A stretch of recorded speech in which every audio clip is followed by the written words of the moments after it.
Quand je me présente, je dis aux gens que je suis un punchliner, parce que j'arrive à les mettre au service du rap. Le premier morceau qui m'a fait me connaître, il s'appelle Patate de forain. On vient les caisses bouillantes, ça défoue rien, mais c'est deux fois rien. Tu voulais une F1, t'auras une chaise roulante.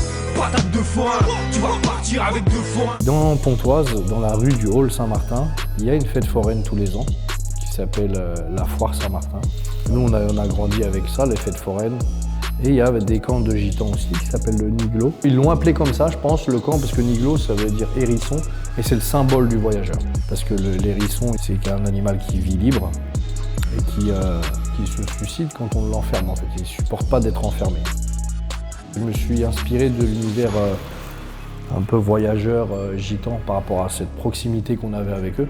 Tout ça, cette imagerie de la fête foraine, c'est les fêtes à laquelle, nous, c'est les premiers rendez-vous qu'on avait avec les nanas là-bas, on voyait les filles des autres quartiers, des réunions en fait, pareil, les petites bagarres intercités. Voilà, il y avait de l'électricité dans l'air, mais on aimait bien, c'était nos premières poussées d'adrénaline. Et il y avait la fête foraine et du coup on a toujours vu cette fameuse machine à coups de poing et tout, et moi j'ai toujours vu chez les forains des hommes qui sont pas forcément, il y en a des gaillards, mais ils ont tous de la pogne, c'est vraiment un symbole de force, des gens qui travaillent avec les mains.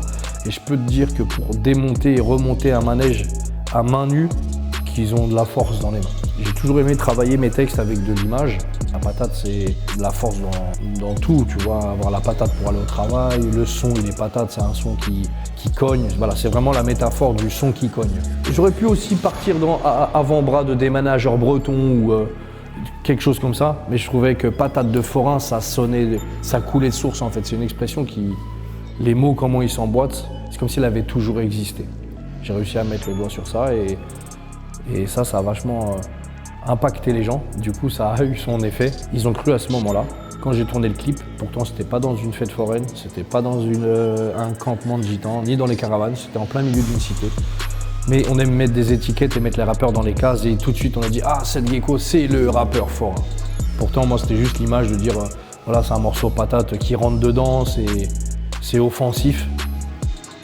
Et voilà pour la petite histoire de patate de forain. Patate de forain, tu vas partir avec deux forains. T'échanges ta montre contre une pêche bouillante.